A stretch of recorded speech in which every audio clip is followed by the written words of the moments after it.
В Сыктывкаре отремонтировали квартиры для 75 ветеранов. Из них 24 человека – участники Великой Отечественной войны.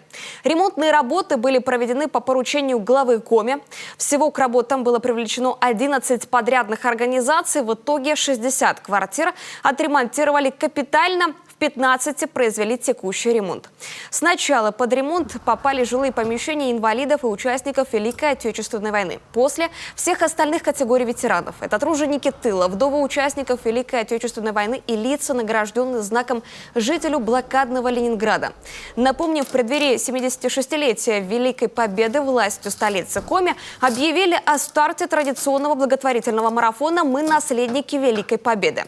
Так, в прошлом году организациями, предприятиями и жителями города перечислено 210 тысяч рублей. Оказана адресная помощь 12 ветеранам. На благотворительные средства удалось приобрести бытовую технику, предметы первой необходимости и обустроить места захоронений ветеранов войны.